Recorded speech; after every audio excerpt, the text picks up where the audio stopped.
दासी नौकरानी episode number 26। वेद मिश्री पर गुस्सा करके रूम से बाहर आया और सीधा गार्डन में चला गया। वेद को उसे में देख के ही शयन समझ गया था कुछ तो गलत हुआ है, लेकिन उसे मिश्री की चिंता खाई जा रही थी। इसीलिए वो मिश्री से मिलने के लिए उसके रूम में आया। रूम का डोर ओपन ही था तो श्रेयांश सीधा रूम के अंदर चला गया, लेकिन उसे कहीं मिश्री दिखाई नहीं दी। तो वो भाग के बाथरूम के पास आया और बोला, भाभी आप अंदर हो ना? लेकिन अंदर से कोई आवाज नहीं आई। पर श्रेयांश को यकीन था मिश्री बाथरूम में ही होगी। शायद गुस्सा है इसलिए जवाब नहीं दे रही है, क्योंकि वेद मिश्री को रूम में ही लेकर के आया था और वेद के निकलते ही वो भी रूम में आ गया। तो मिश्री होगी तो रूम में, अब रूम में नहीं है तो फिर बाथरूम में ही होगी। इसीलिए श्रेयांश मिश्री से फिर बोला, भाभी प्लीज कुछ तो जवाब दीजिए। लेकिन अंदर से फिर कोई जवाब नहीं आया। तो अब श्रेयांश को टेंशन होने लगी। वो 5 मिनट तक डोर नॉक करता रहा, लेकिन अंदर से ना कुछ पानी की आवाज आ रही थी, ना मिश्री ने कुछ रिप्लाई दिया। तो अब श्रेयांश को डर लग रहा था। इसीलिए वो डोर पर तेजी से मारते हुए बोला, भाभी प्लीज कुछ तो जवाब दीजिए। लेकिन अंदर से कोई जवाब नहीं आया। पर डोर पर तेजी से मारने से डोर का लॉक ओपन था, तो डोर थोड़ा सा ओपन हो गया। मिश्री कभी डोर ओपन करके तो बाथरूम के अंदर जाएगी नहीं, और इतनी देर से मिश्री कुछ भी जवाब नहीं दे रही है, जिसकी वजह से श्रेयांश को डर लग रहा था। इसलिए वो एक लास्ट बार बोला, भाभी प्लीज आप कुछ जवाब दीजिए, वरना मैं अंदर आ रहा हूँ। लेकिन अंदर से कुछ भी रिप्लाई नहीं आया। तो इस बार श्रेयांश बाथरूम के अंदर आ गया। पर जैसे ही वो बाथरूम के अंदर आया और उसने बाथ टब के अंदर मिश्री को डूबे हुए देखा, तो डर से उसकी चीख निकल गई। श्रेयांश भाग के बाथटब के पास आया और खींच के मिश्री को पानी से बाहर निकाला। मिश्री बेहोश हो चुकी थी। श्रेयांश को उसे देख के बहुत डर लग रहा था। इसीलिए वो मिश्री को उठा करके सीधा रूम में लेकर के आया और बेड पर लेटा के वेद को आवाज देने लगा, भाई भाई प्लीज जल्दी से रूम में आइए। वेद उस समय हॉल में ही था। उसने जैसे ही श्रेयांश की आवाज सुनी, भाग के रूम में आया। श्रेयांश वेद को देख के रोने लगा और बोला, भाई भाभी को देखो क्या हो गया। वो पानी के अंदर डूबी हुई थी। वेद भी शॉक हो गया। उसने मिश्री की सांसें चेक की तो उसकी सांसें बहुत धीमी चल रही थी। वो डूबी थी कि श्रेयांश आ गया। वेद ने तुरंत मिश्री के पेट को दबाना शुरू किया, जिससे उसके मुंह से पानी निकलने लगा और वो होश में आ गई। श्रेयांश मिश्री को होश में देख के उसके गले से लग गया। मिश्री उस समय खांस रही थी। श्रेयांश बोला, भाभी आप पानी में कैसे डूब गई? मिश्री ने एक नज़र वेद को देखा, जो उसे गुस्से में ही देख रहा था। मिश्री ने अपनी नजरें घुमा ली। उसे बचा लिया जाएगा, उसे उम्मीद नहीं थी।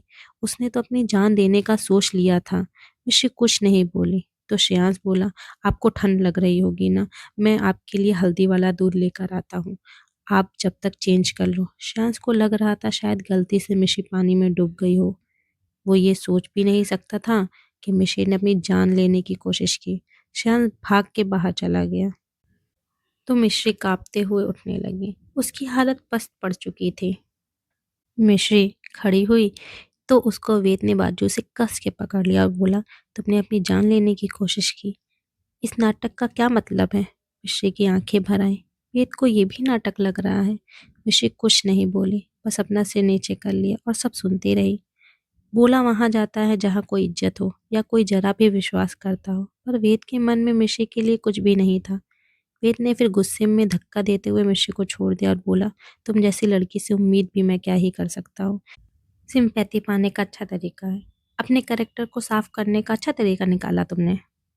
लेकिन मैं तुम्हारे इस नाटक में फंसने वाला नहीं हूँ। मिश्री कुछ नहीं बोली। वेद कमरे से जाने लगा। मिश्री की इतनी बातें सुनने के बाद जीने की इच्छा खत्म सी हो गई थी। तभी उसकी नज़र विंडो पर गई। वो विंडो के पास आई और उस पर खड़ी हो गई। उसी समय वेद ने एक बार मिश्री को पलट के देखा तो उसकी आंखें बड़ी हो गई। वो चिल्ला पड़ा, मिश्री! पर मिश्री ने अपनी आंखें बंद कर ली और नीचे कूद गई। वेद के दिल में धक सी हो गई।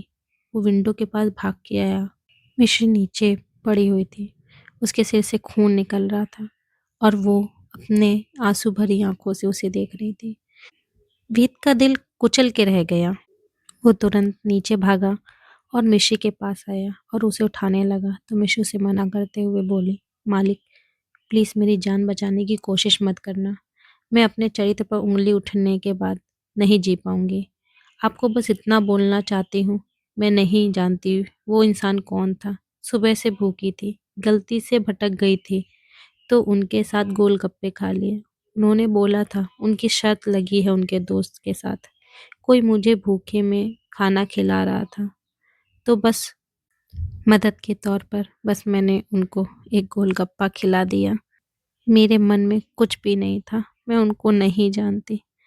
वेद ने तब तक मिश्र को गोद में उठा लिया था और घर के अंदर ले आया था। वेद अच्छे से समझ चुका था उसने यहाँ गलती की है। बिना बात जाने कहीं का गुस्सा कहीं निकाल दिया। वेद मिश्र को लेकर हॉल में आया और वहीं उसे लेटा के उसके सिर की पट्टी करने लगा। मिश्री अब दर्द से बेहोश हो चुकी थी।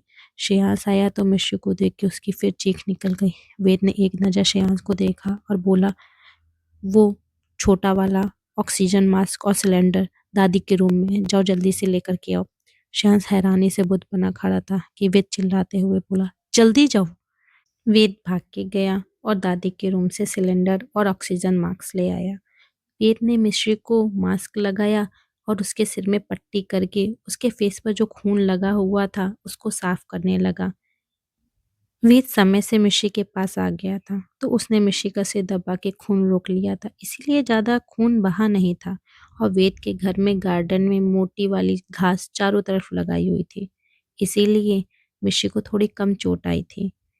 लेकिन मिशी को पहले से सिर में चोट आई हुई थी, इसीलिए उसका सिर कमज़ोर हो गया था। रात को मिशी को होश आया तो वो बेड पर लेटी हुई थी। मिशी ने अपनी नज़रें इधर उधर घुमाई तो वो वेद के रूम में थी। अपने आप को वेद के बेड पर लेटा देख मिश्री घबरा गई और जल्दी से उठ के बैठने लगी तो उसके सिर में तेज दर्द हुआ और उसने अपने सिर पर हाथ रख लिया। तभी वेद बाथरूम से बाहर आया और मिश्री को देख करके भाग के उसके पास आया और बोला, तुम उठी क्यों?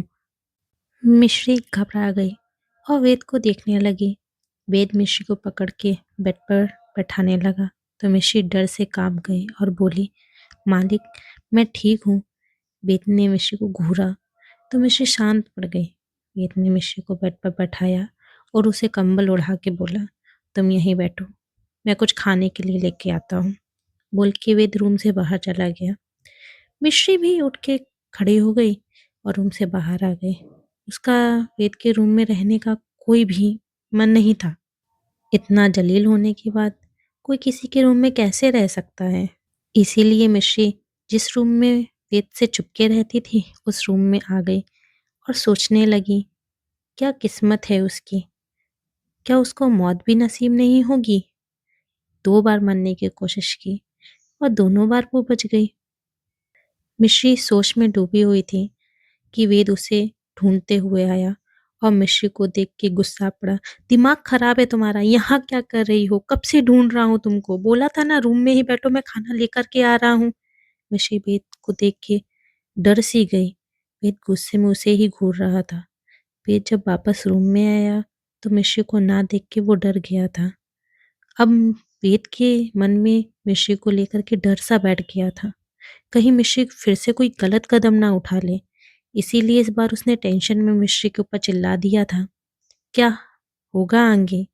क्या वेद समझ पाएगा मिश्री को, उसके अंदर की भावनाओं को? क्या वेद मांगेगा मिश्री से माफ़ी? जानने के लिए बने रहिए इस कहानी के साथ।